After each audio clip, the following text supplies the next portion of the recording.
مہکار میں وہ، جنگل میں کوہسار میں وہ، سورج چاند ستاروں میں، مومن کے کردار میں وہ، پھولوں کی مہکار میں وہ، جنگل میں کوہسار میں وہ، سورج چاند ستاروں میں، مومن کے کردار میں وہ۔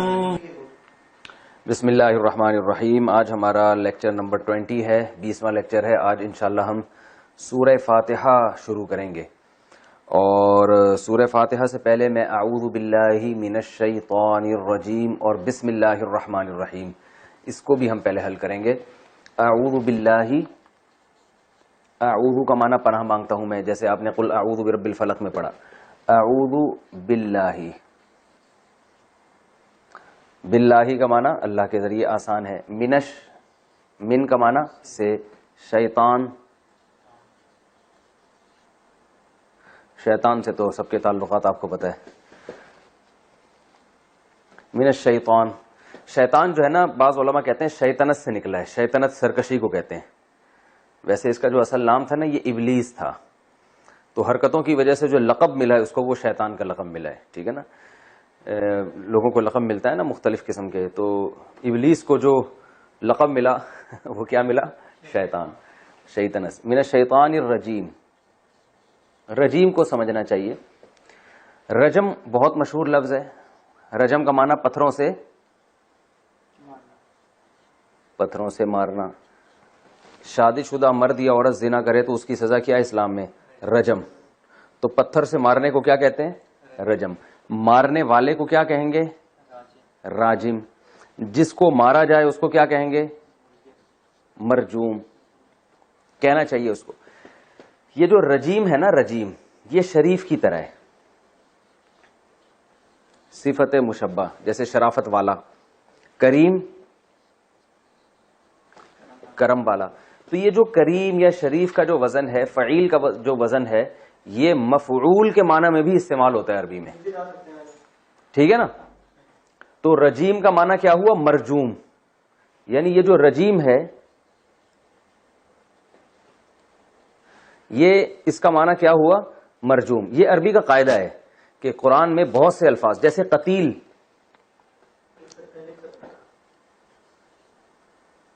قتیل، مقتول کو بھی کہتے ہیں۔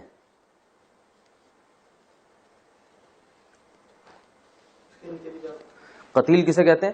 مقتول، اس کو بھی کہتے ہیں۔ تو رجیم بمانا مرجوم، مرجوم جس کو پتھر سے مارا جائے۔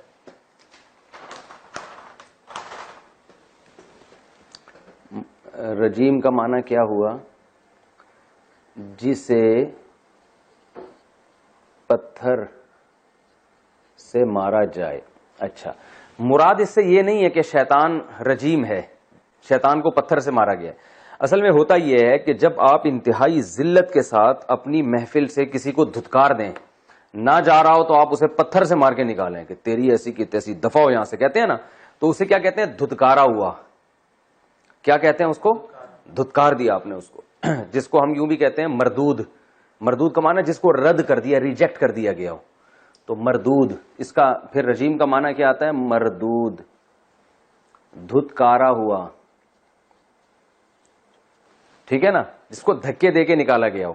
تو یہاں رجیم کا معنی ریجیکٹڈ، جس کو مسترد کر دیا گیا ہو۔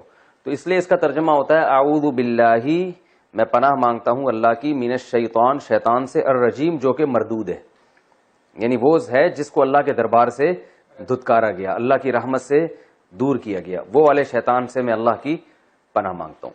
قرآن مجید میں آتا ہے وَإِذَا قَرَأْتَ الْقُرْآنَ فَاسْتَعِذْ بِاللَّهِ مِنَ الشَّيْطَانِ الرَّجِيمِ، فَإِذَا قَرَأْتَ الْقُرْآنَ، جب آپ قرآن کی تلاوت کریں، فَاسْتَعِذْ بِاللَّهِ مِنَ الشَّيْطَانِ الرَّجِيمِ، تو آپ پناہ مانگیں اللہ تعالیٰ کی شیطان مردود سے۔ تو اسی وجہ سے قرآن کی جب تلاوت کی بالکل ابتدا کی جاتی ہے تو سب سے پہلے پڑھا جاتا ہے اعوذ باللہ من الشیطان الرجیم۔ تو اعوذ باللہ پڑھنا مستحب ہے، وہ واجب نہیں ہے، لیکن مستحب ہے کہ قرآن کی تلاوت کی جب ابتدا ہوگی تو اعوذ باللہ من الشیطان الرجیم۔ لوگ ہر دعا سے پہلے یہ پڑھتے ہیں اعوذ باللہ من الشیطان الرجیم بسم اللہ، یہ ٹھیک نہیں ہے۔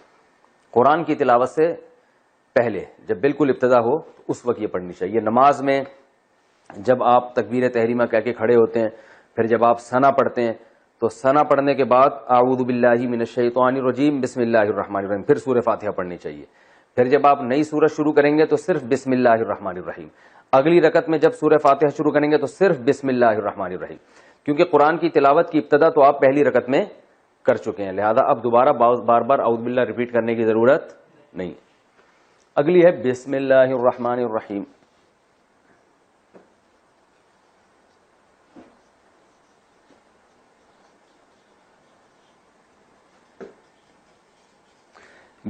بسم تھا، بی کا معنی تو ساتھ یا ذریعے، یہ تھا اسم، اسم کا معنی نام، اردو میں استعمال ہوتا ہے اسم شریف آپ کا، کہتے ہیں اسم با مسمى ہے نا، تو اسم نام کو کہتے ہیں۔ اللہ کا معنی،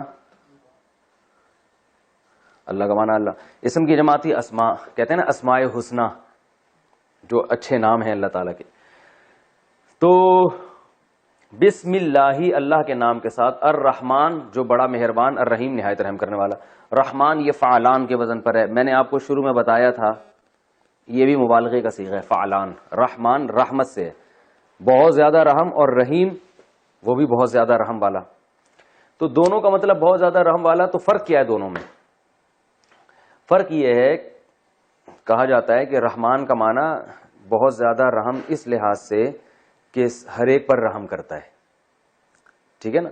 جیسے ہم اس کی مثال دیتے ہیں کہ کوئی بہت بڑا سیٹ ہو، ہم کہتے ہیں بہت بڑا سیٹ ہے، تو ہمارا مطلب یہ ہوتا ہے کہ جو بھی اس کے پاس بھیک مانگنے کے لیے یا چندہ مانگنے کے لیے جاتا ہے تو یہ اس کو لازمی دیتا ہے، چاہے تھوڑا دے، لیکن کسی کو مایوس نہیں کرتا، تو اس کو بھی بہت بڑا سیٹ کہتے ہیں۔ اور اس کو بھی کہتے ہیں کہ ہر ایک کو تو نہیں دیتا، لیکن جس کو دیتا ہے اس کو بہت زیادہ دیتا ہے۔ تو رحمان کا مطلب ہر ایک پر رحمت کرنے والا، اس لحاظ سے بہت بڑا، اور رحیم کا مطلب رحم بہت زیادہ کرنے والا، اس لحاظ سے بہت بڑا، یعنی بہت بڑا رحمت والا ہے۔ تو رحمان ہر ایک پر، یعنی اس سے یاد رکھیں رحمان ایسے پھیلا ہوا لفظ ہے نا، تو یعنی ہر ایک پر رحم کر رہا ہے، ہر انسان پر، ہر جانور پر، ہر مخلوق پر۔ اور رحیم کا مطلب رحم بھی تھوڑا نہیں بلکہ بہت زیادہ۔ تو یوں کہہ سکتے ہیں کہ کوانٹٹی کے اعتبار سے، کوانٹٹی کے اعتبار سے اور کوالٹی، اسی وجہ سے بعض علماء نے یہ کہا ہے کہ اللہ رحمان ہے دنیا میں، رحیم ہوگا آخرت میں، کیونکہ دنیا میں تو سب کو دے رہا ہے، کافروں کو بھی دے رہا ہے، لیکن رحیم ہوگا صرف مسلمانوں کے لیے آخرت میں، اور ان کو پھر تھوڑا نہیں دے گا بلکہ جنت کی صورت میں بہت زیادہ دے گا۔ یہ قول ہے، لیکن اصل مطلب یہ ہے کہ دنیا میں بھی اللہ سب کو دیتا بھی ہے اور دیتا بھی بہت زیادہ۔ تو یہ مطلب ہے بسم اللہ الرحمن الرحیم۔ بسم اللہ کی فضیلت کیا ہے؟ حدیث میں آتا ہے، صحیح حدیث ہے، رسول اللہ صلی اللہ علیہ وسلم نے فرمایا کل امر لم یؤدأ ببسم اللہ فہو اقطع۔ آپ صلی اللہ علیہ وسلم نے فرمایا، یہ آپ ایسے اپنی ڈائری میں نوٹ کر لیے گا، اردو میں نوٹ کر لیں، کہ ہر وہ کام جو بسم اللہ کے بغیر شروع کیا جائے وہ ناقص ہوتا ہے۔ تو اس لیے اس کی بہت اہم ہے، یعنی اہمیت ہے کہ بھئی یہ نہ بجائیں، جب بھی کوئی جو ہے نا کوئی اہم کام شروع کیا جائے تو اس سے پہلے بسم اللہ الرحمن الرحیم پڑھا جائے۔ یہ جو کھانے کی دعا ہے، ہم بسم اللہ وعلی برکت اللہ پڑھتے ہیں، اس پر بھی محقق علماء نے اس پہ بھی رد کیا ہے کہ حدیث میں جو بسم اللہ الرحمن الرحیم کی ترغیب ہے وہی کرنا چاہیے۔ کھانے سے پہلے بسم اللہ وعلی برکت اللہ کسی حدیث سے ہمارے علم میں نہیں ہے کہ ثابت ہو، تو جب تک کوئی ٹھوس صحیح حدیث نہیں ملتی تو کھانے سے پہلے بسم اللہ الرحمن الرحیم ہی پڑھنا چاہیے، اور کھانے کے بعد کی مشہور دعا الحمدللہ الذی اطعمنا وسقانا وجعلنا مسلمین۔ آپ یہ نوٹ کریں، ہم نے دعاؤں پر بھی ایک جو ہے نا وہ کچھ لیکچر ریکارڈ کروانے، جو روز مرہ کی دعائیں ہیں نا وہ، اور ان کا مطلب، تاکہ صبح و شام کی دعائیں بھی یاد ہو جائیں لوگوں کو۔ اچھا، بسم اللہ الرحمن الرحیم، یہ تو فضیلت ہو گئی بسم اللہ کی۔ آپ صلی اللہ علیہ وسلم نے فرمایا ہر وہ کام جو بسم اللہ کے بغیر شروع کیا جائے وہ ناقص ہوتا ہے، تو ہر اچھے کام سے پہلے کیا کرنا چاہیے؟ بسم اللہ۔ اسی طرح یاد رکھیں، ایک سنت یہ بھی ہے کہ جب بھی کوئی تحریر لکھی جائے، اہم تحریر ہو، اس تحریر میں بھی شروع میں بسم اللہ الرحمن الرحیم لکھا جائے۔ لوگ کیا کرتے ہیں، ایک یا تو 786 لکھ دیتے ہیں، وہ بھی ٹھیک نہیں ہے، اور بعض لوگ کہتے ہیں ہم بسم اللہ اس لیے نہیں رکھتے کہ کہیں یہ کاغذ زمین پہ نہ گر جائے اور اس کی بے ادبی نہ ہو. تو یہ غلط ہے، کاغذ کو زمین پہ نہیں گرانا چاہیے، بے ادبی نہیں کرنی چاہیے، لیکن اس ڈر سے بسم اللہ لکھنا ہی چھوڑ دینا یہ بھی غلط ہے. تو آپ جب بھی کوئی اہم تحریر لکھیں، کسی کو خط لکھیں، کوئی رسالہ لکھیں، تو اس میں شروع میں کیا لکھنا چاہیے؟ بسم اللہ الرحمن الرحیم. اور بسم اللہ ذرا اچھے خط میں سیکھنی چاہیے. لوگ پتہ نہیں کہ یوں یوں کر کے بنا دیتے ہیں عجیب سی. بسم اللہ کی پریکٹس کریں. دوبارہ اس پہ ایک تو یہ قلم پھسلتا ہے، میری رائٹنگ اتنی گندی ہے نہیں جتنی اس میں لکھی جا رہی ہے.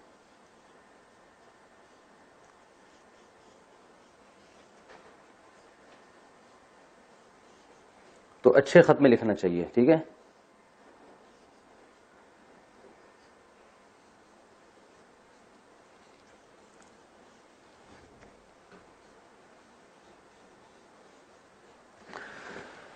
اس پہ یہ جو ہے نا مارکر پھسلتا ہے، لیکن آپ اس کی پریکٹس کریں، تھوڑا اچھے خوبصورت انداز میں لکھنی چاہیے.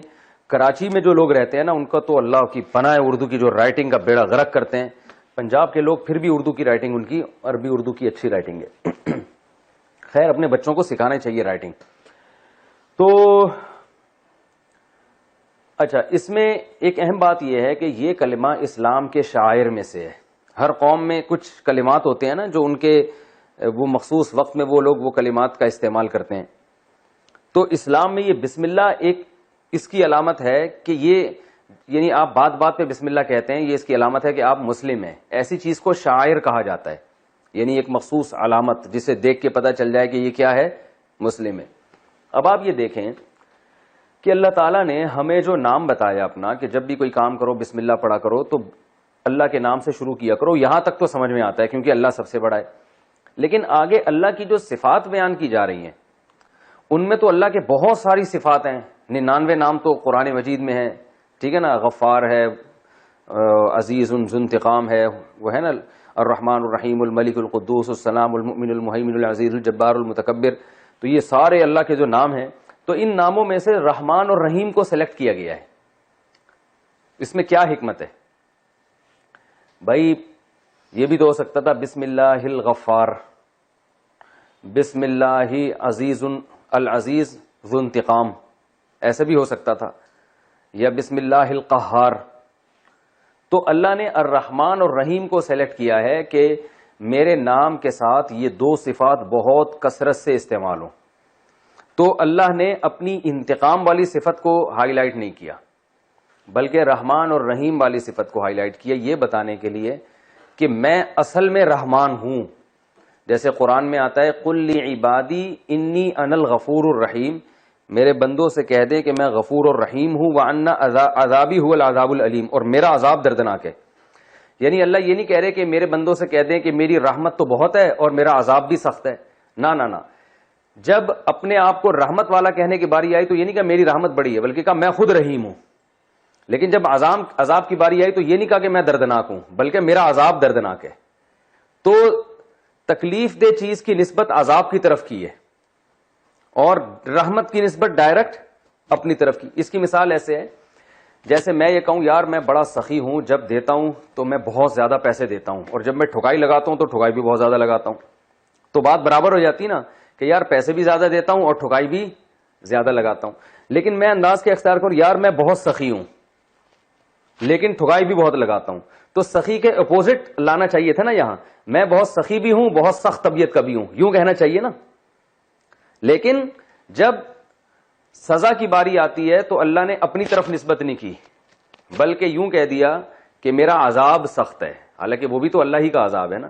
لیکن جب رحمت کی باری آئی تو یہ نہیں کہا میری رحمت بہت بڑی ہے، نہ نہ نہ، بلکہ یوں کہا کہ میں ہی رحیم ہوں، میں ہی رحمت والا ہوں. تو اس سے پتہ چلتا ہے کہ اللہ کی جو اصل صفت ہے وہ بندوں پر رحم کرنا ہی ہے. اور جس کی جو صفت ہوتی ہے نا تو وہ اس صفت کے اظہار کے لیے کوئی ریزن نہیں چاہیے ہوتی اس کو. جیسے جو آدمی رحم دل ہوگا تو وہ ویسے ہی لوگوں کو کھلاتا رہے گا، لوگوں پہ خرچ کرتا رہے گا، لیکن جب سزا دے گا تو کوئی ریزن ہوگی تو سزا دے گا ورنہ نہیں دے گا.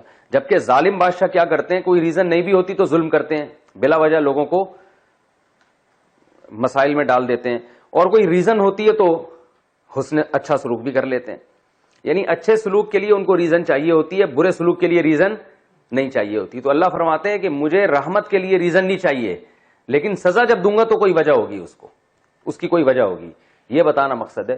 تو اس لیے اللہ نے اپنی رحمت والی صفات کو ذکر کیا، انتقام والی صفات کا ذکر یہ اس لیے نہیں کیا، یہ بتانے کے لیے کہ اصل میں ایسا ہوں، سزا کسی وجہ سے ہوتی ہے، وہ میری چاہت نہیں ہے کہ میں لوگوں کو سزائیں دوں، چاہت میری یہی ہے کہ رحمت. تو انسان ہر شخص اپنی چاہت پر عمل کرتا ہے نا، تو اللہ بھی اپنی ذات میں یہ رحمت اللہ کی ذات کا حصہ ہے، لہذا اللہ اصل رحمت کرتے ہیں اور اس پہ خوش ہوتے ہیں. پھر اللہ کی جو رحمت والی صفتیں ہیں وہ بھی بہت زیادہ ہیں، عطا کرتا ہے، مغفرت کرتا ہے. اس میں رحمت کو ہائی لائٹ اس لیے کیا کہ یہ تمام صفات رحمت کی وجہ سے ہیں، یعنی اصل صفت رحمت ہے. اس رحمت کا تقاضا یہ ہے کہ وہ غفار بھی ہے، یعنی گناہوں کو معاف کرتا ہے. اسی رحمت کا تقاضا یہ ہے کہ وہ بندوں کے گناہوں پہ پردہ بھی ڈالتا ہے. اسی رحمت کا تقاضا ہے کہ وہ وہاب بھی ہے، یعنی اپنے بندوں کو عطا بہت زیادہ کرتا ہے. تو اللہ نے ایسی صفت کا ذکر کیا کہ باقی صفات کو ہائی لائٹ کرنے کی ضرورت نہ رہے، وہ تمام صفات اس رحمت کے اندر خود بخود آ گئی ہیں. البتہ رحمت دو طرح سے ہوتی ہے، بہت زیادہ اور سب پر، تو وہ دونوں طرح کی رحمتوں کا ذکر کر دیا تاکہ ہر طرح کی رحمت کو شامل ہو جائے. تو اس سے زیادہ کسی کی تعریف زبان سے ممکن ہے نہیں، تو اس لیے اللہ نے اپنی ان دو صفات کو ذکر کیا. تبھی سورہ بنی اسرائیل میں آتا ہے قل ادعوا اللہ او ادعوا الرحمن، تم اللہ کو پکارو یا رحمان کو پکارو، ایک ہی بات ہے اللہ کی نظر میں، ٹھیک ہے نا. تو اللہ کو رحمان والا نام اپنا زیادہ پسند ہے. تو بسم اللہ الرحمن الرحیم یہ بھی ہو گیا. اب ہم شروع کرتے ہیں سورہ فاتحہ. ہاں حدیث میں آتا ہے کہ جب اللہ تعالیٰ نے اس کائنات کو بنانے کا ارادہ کیا نا تو تقدیر بنائی، تو جو چیز سب سے پہلے بنائی وہ قلم تھا جس سے اللہ نے تقدیر لکھی ہے. اور اس قلم سے جو سب سے پہلا لفظ لکھا گیا ہے وہ ہے کہ سبقت رحمتی علی غضبی، کہ میری رحمت میرے غصے پر غالب رہے گی. تو یہ جیسے ہوتا ہے نا پاکستان کا دستور بن رہا ہے، تو اب جتنے بھی لاز بنیں گے اس دستور کے تحت بنیں گے. تو اس لیے اللہ نے جب کائنات کو بنایا گو ایک ملک وجود میں آیا ہے، تو جب ملک وجود میں آیا تو اس کا دستور لکھا جا رہا ہے. تو دستور میں پہلی شقی یہ ڈال دی اللہ تعالیٰ نے کہ میری رحمت میرے غصے پر غالب رہے گی، لہذا اب جو کچھ لکھا جائے گا تقدیر میں وہ اسی قانون کے تحت لکھا جائے گا. اللہ تعالیٰ ہم سب کو اپنی رحمت کا مستحق بنائے. آگے چلتے ہیں. الحمدللہ رب العالمین.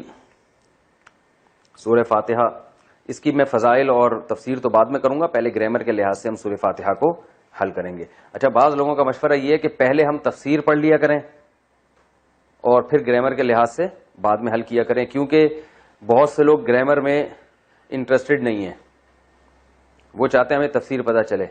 تو اس بارے میں جو کمنٹس کرنے والے لوگ ہیں وہ بھی مشورہ دیجیے گا اور آپ لوگ بھی پھر سوچ کے آئیے گا. آج تو ہم اپنے اسی طریقے سے چلتے ہیں کہ پہلے ہم گرامر کے لحاظ سے حل کریں گے اور پھر آخر میں اس کی تفسیر بیان کریں گے. وہ پہلے حل کرنے کا فائدہ یہ ہوتا ہے کہ پھر ترجمہ اچھی طرح سمجھ میں آ جاتا ہے جنہوں نے گرامر پڑھی ہوئی ہے. الحمدللہ رب العالمین. اب یہ اتنا آسان ہو گیا ہے آپ لوگوں کے لیے کہ آپ لوگوں کو اس کا ترجمہ کرنے کی ضرورت نہیں ہے. الحمد، حمد کہتے ہیں تعریف کو، ہم کہتے ہیں نا حمد و نعت، حمد اللہ کی تعریف کو. للہ، اللہ کے لیے. رب، پالنے والا. رب کس سے نکلا یہ بھی ذہن میں رکھیں. رب اصل میں را با ہے، تشدید با پہ. جب بھی تشدید ہوتی ہے اس کا مطلب یہ دو لفظ ہیں، یہ اصل میں دو لفظ ہیں. اردو میں لفظ آپ نے سنا ہے نا تربیت، اردو میں لفظ ہے نا تربیت، تو یہ یوں سمجھ لیں کہ یہ وہی ہے. اور تربیت کسے کہتے ہیں؟ ٹریننگ، کسی کو آہستہ آہستہ ترقی تک پہنچانا، ایک اسٹیپ تک پہنچانا. ٹریننگ جانوروں کو بھی دی جاتی ہے. آپ نے طے کیا ہوتا ہے اس کو میں نے یہاں تک سکھانا ہے، تو آپ وہاں اس کو ٹرین کرتے ہیں. تو تربیت کا معنی ہے پالنا. ٹریننگ میں تو ایک خاص چیز میں ٹریننگ دی جاتی ہے نا، تربیت کا مفہوم تھوڑا اور وسیع ہو گیا کہ کسی بھی چیز کو ہر لحاظ سے آہستہ آہستہ ترقی دے کر اس کی انتہا تک پہنچانا. جیسے ماں باپ بچوں کی تربیت کرتے ہیں باقاعدہ، روحانی لحاظ سے بھی اور جسمانی لحاظ سے بھی پالتے ہیں ان کو. اور جو ہے ٹیچر بھی بچوں کی تربیت کرتے ہیں. تو اسی طرح اللہ بھی کیا ہے؟ پالنے والا ہے، اس میں جسمانی لحاظ سے بھی اور روحانی لحاظ سے بھی. تو اس کا لفظی ترجمہ ہوگا پالنے والا. جو سب سے اچھا لفظ ہے نا اس کے لیے وہ کیا ہے؟ پالنے والا. رب مالک کو بھی کہتے ہیں رب المال کا لفظ سنا ہوگا آپ نے. جب بزنس میں نا رب المال، یہ جو بینکنگ میں آج کل وہ ہو رہی ہے نا، تجارت ہو رہی ہے، مضاربہ، اس میں ایک رب المال ہوتا ہے. رب المال جو انویسٹر ہوتا ہے اس کو کہا جاتا ہے. یعنی انویسٹر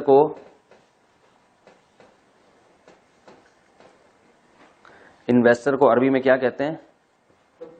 رب المال، جس کا پیسہ ہے، مال یعنی والا یا مالک کو بھی رب کہا جاتا ہے، پیسے والا. اچھا جی، اچھا، الحمدللہ رب العالمین. عالمین جمع ہے عالم کی. عالم کس سے نکلا ہے؟ علم سے. عالم کہتے ہیں جہاں کو. جہاں کا معنی ویر نہیں، وہ والا جہاں نہیں، جہاں کا مطلب نور جہاں یعنی اس کائنات کا نور. جہاں یعنی کائنات تو نہیں کہہ سکتے اس کو، عالم انگلش میں کیا کہیں گے اس کو؟ ورلڈ کہہ سکتے ہیں آپ، پوری دنیا. لیکن ایک جہاں، ورلڈ تو اس دنیا کو کہتے ہیں نا، یونیورس تو پھر پوری کائنات آ جاتی ہے اس میں. تو کائنات کو بھی کہہ سکتے ہیں، ٹھیک ہے نا، سارا عالم جتنا بھی اس کائنات میں جو کچھ بھی ہے. تو کیوں کہتے ہیں عالم نکلا ہے علم سے؟ تو کیونکہ اس کائنات کو دیکھ کر ہمیں علم ہوتا ہے کہ اس کو کوئی بنانے والا ہے، تو اس علم کی وجہ سے اس کائنات کو عالم کہا جاتا ہے. ٹھیک ہے نا، کہ علم پہنچانے والی. تو سمجھ میں آیا؟ ٹھیک ہے، نہیں آیا تو ٹینشن لینے کی ضرورت نہیں ہے. بس عالم اتنا ذہن میں رکھیں کہ اس جہاں کو کہا جاتا ہے. عالمین اس کی جمع ہے، بہت سارے جہان.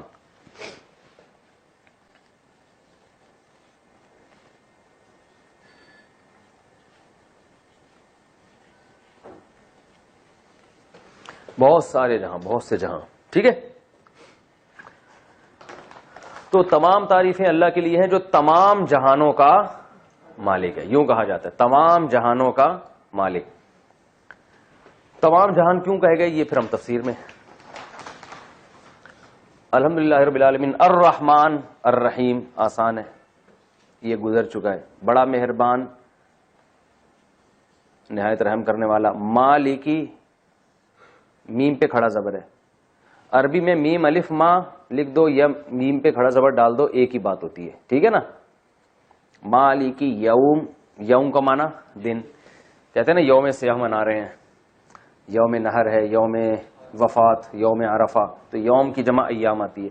مالکی یوم الدین، دین کا لفظ پہلے گزر چکا ہے. ارأیت الذی یکذب بالدین، روز جزا. مالک یوم الدین. ایاک نعبد، گرامر میں تفصیل سے بتا چکا ہوں. ایاک، مالک یوم الدین. ایاک، اب آپ کو بتائیں یہ کتنا آسان لگ رہا ہے کہ نہیں لگ رہا؟ نعبد ننصرو کی طرح ہے، عبادت سے نکلا ہے. اور میں نے بتایا تھا کہ یہ ضمیر پروناؤن پہلے چلا جائے تو اس کا معنی ہوتا ہے حسر، یعنی تیری ہی عبادت کرتے ہیں ہم. وَإِيَّاكَ نستعین. نستعین اصل میں تھا نستعینو، نستخرجو کی طرح.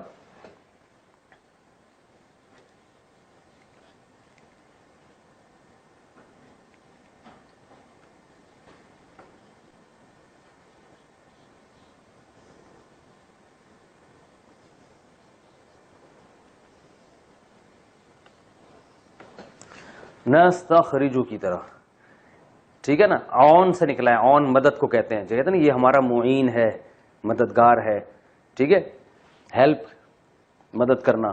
تو نستعین مدد طلب کرنا، استعانت. اس کو میں کافی ڈیٹیل سے مثالوں سے پہلے سمجھا چکا ہوں.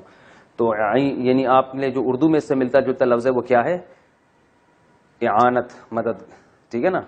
اور معین کہتے ہیں، معین اختر تھا نا جس کا انتقال ہو گیا، اللہ مغفرت کرے.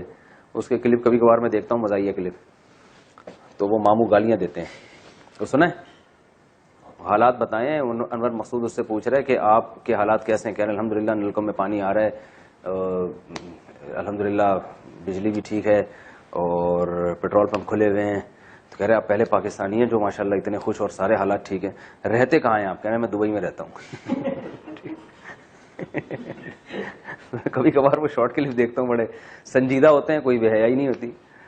تو وہاں سے جو ہے نا نستعین، تو انہوں نے کہا تھا ماموں گالیاں دیتے ہیں. حالات ایسے ہو گئے نا پاکستان کے. اس نے کہا آپ کے ماموں کیا کرتے ہیں؟ انور مسعود نے پوچھا. کہنے گالیاں دیتے ہیں. تو اوپر سے ان کی زبان پہ ہر وقت گالیاں. تو کہنے پولیس والوں کو بلایا کسی نے، تو پولیس والوں کو گالیاں دی. تو ایسی گاڑی گالیاں دے رہے تھے کہ پولیس والے مجھ سے مطلب پوچھ رہے تھے. اچھا خیر. نستعین مدد طلب کرتا ہوں میں. ٹھیک ہے نا. ایاکا نستعین تجھ ہی سے مدد طلب کرتے ہیں ہم، میں نہیں ہم. نستخرج جو ہے نا نضربو سے ملتا جلتا ہے. کسی کو اتنا لمبا یاد نہ بھی ہو تو نضربو تو ذہن میں ہوگا نا. نضربو ایاکا نستعین، ایاکا نعبد و ایاکا نستعین اہدنا الصراط المستقیم. ٹائم کتنا ہے بھائی؟ اچھا. اہدنا اس کو خوب سمجھیں. اہدی پہلے اہدی کو سمجھیں. بہت آسان ہے. ہدایت سے نکلا ہے. ہدایت کا معنی رہنمائی کرنا.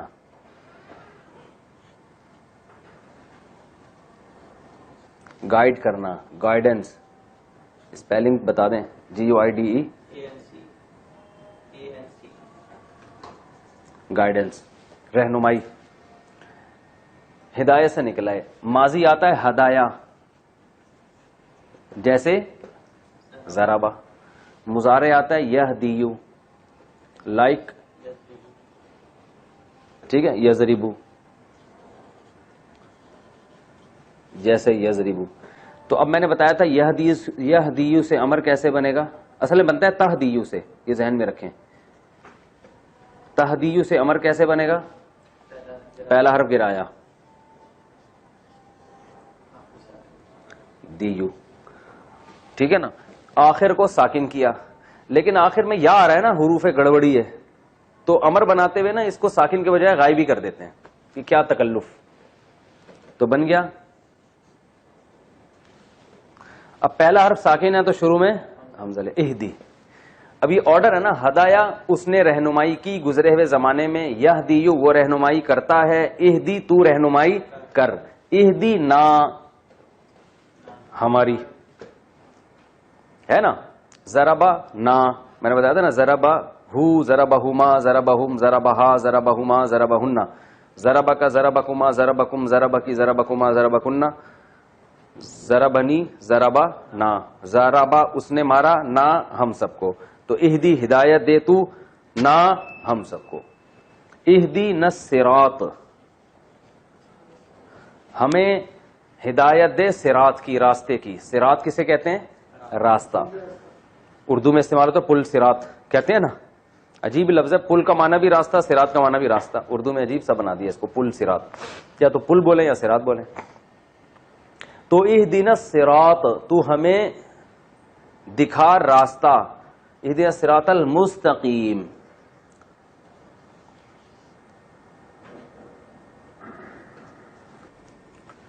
تو المستقیم ہے المستخرج کی طرح. ٹھیک ہے نا. جیسے استخراج ہے نا، تو ایسے ہی تھا استقوام. ٹھیک ہے. تو المستقیم اصل میں تھا المستقیم.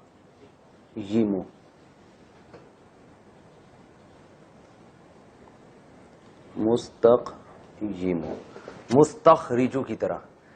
استقامت کسے کہتے ہیں؟ سیدھا رہنا. تو مستقیم سیدھا رہنے والا، یعنی سیدھا. یہ اتنی ٹیکنیکل بحث سمجھ میں نہیں آتی. تو بھائی مستقیم، صراط مستقیم کسے کہتے ہیں؟ اردو میں کامن ہے. خط مستقیم ہوتا ہے نا، تو سیدھے کو کہتے ہیں. سیدھا سیدھا. آپ کو یہ اتنی گرامر کی پیچیدگی معلوم نہ بھی ہو تو بس کسے کہتے ہیں؟ سیدھے کو. سیدھا سیدھا. سعودی عرب میں وہ شرطے بول رہے ہوتے ہیں نا سیدھا. اردو ان کو بھی آ گئی ہے. تو سیدھے کو کہتے ہیں. اہدنا الصراط المستقیم تو ہمیں دکھا یا چلا یا ہمیں گائیڈ کر سیدھے راستے کی طرف. صراط الذین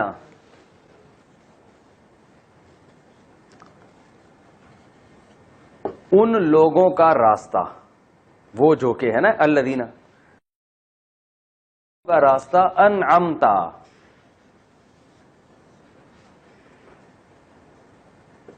انعمتا جیسے اکرمتا بتایا تھا نا. اکرمتا، اکرما، اکرما، اکرمو، اکرمت، اکرمتا، اکرمنا، اکرمتا، اکرمتم، اکرمتم، اکرمتم، اکرمتا اکرام کیا تو نے، انعمتا انعام کیا تو نے. بہت آسان.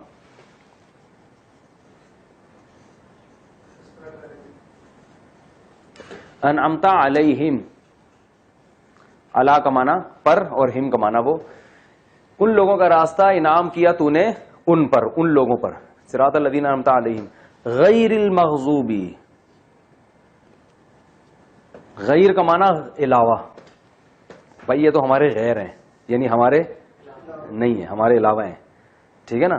غیر اردو میں استعمال ہوتا ہے. بھائی غیروں کو یار تم اتنا قریب لا رہے ہو، اپنوں سے دور ہو رہے ہو، تو غیر کا معنی سوا یا علاوہ، سوا کہہ سکتے ہیں. غیر المغضوب، المغضوب بہت آسان. غضب کسے کہتے ہیں؟ غصے کو. غضبناک. المغضوب، غضب یغضبو، غضب ماضی آتا ہے، غصہ ہوا وہ، یغضبو غصہ ہوتا ہے یا ہوگا، غاضب غصہ ہونے والا، المغضوب المقتول کی طرح.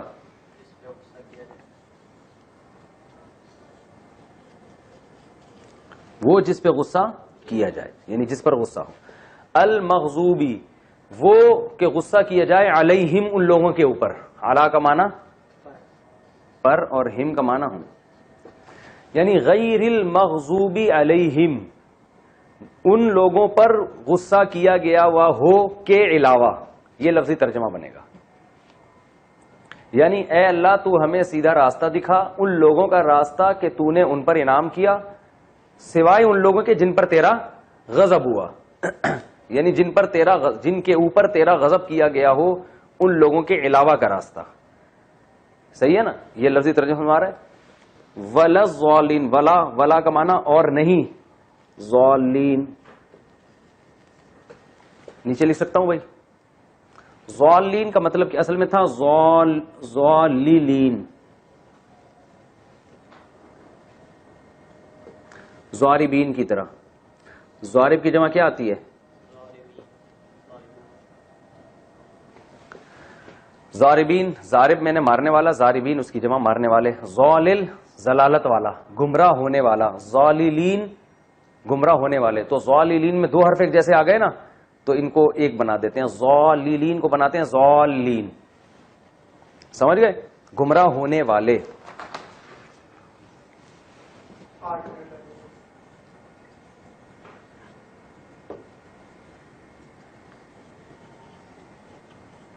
کہتے ہیں نا ضلالت، کیا ضلالت ہے، کیا گمراہی ہے. تو وَلَضَّالِّينَ. ٹھیک ہے. اب ترجمہ دیکھیں دوبارہ.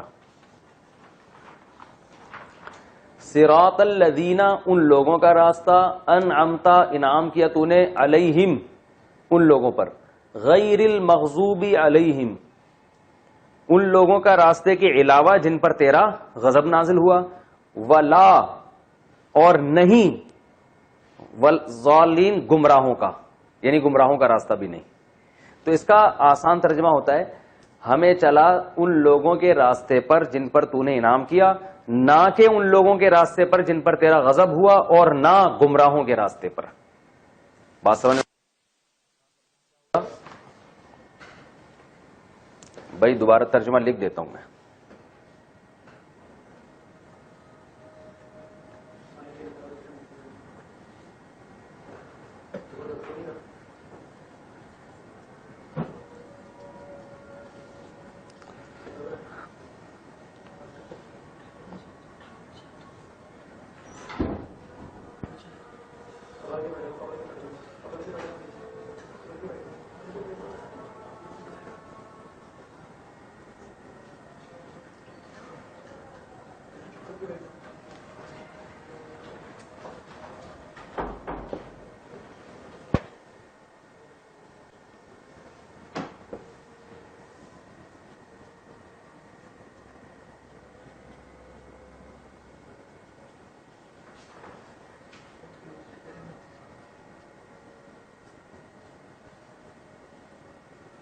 ٹھیک ہے.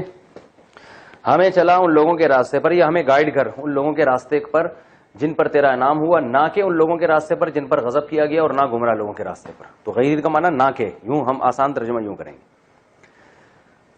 غیر المغضوب علیہم ولا الضالین. آمین کا مطلب ہے اے اللہ تو ہماری دعا قبول کر. آمین کا معنی دعا قبول کر. یہ خود دعا ہے, یہ لفظ خود کیا ہے؟ دعا ہے کہ اللہ تو ہماری دعا کیا کر لے, قبول کر لے. تو اچھا یہ ہے اس صورت کا. میں آسان ترجمہ دوبارہ ریپیٹ کر دیتا ہوں. الحمد للہ رب العالمین, تمام تعریفیں اللہ کے لیے ہیں جو تمام جہانوں کا پالنے والا ہے. الرحمن, بڑا مہربان. الرحیم, نہایت رحم کرنے والا. مالکی یوم الدین, روز جزا کا مالک ہے. ایاک نعبد, ہم تیری ہی عبادت کرتے ہیں. و ایاک نستعین, اور تجھ ہی سے مدد طلب کرتے ہیں. اہدنا الصراط المستقیم, ہمیں سیدھے راستے پر چلا. صراط الذین انعمت علیہم, ان لوگوں کے راستے پر جن پر تو نے انعام کیا. غیر المغضوب علیہم, نہ کہ ان لوگوں کے راستے پر جن پر تیرا غضب نازل ہوا. ولا الضالین, اور نہ گمراہوں کے راستے پر. آمین, اے اللہ تو ہماری دعا قبول کر. یہ اس کا لفظی ترجمہ ہے. تو اگلے سیشن میں انشاءاللہ ہم اس کی تفسیر پڑھیں گے. جزاکم اللہ.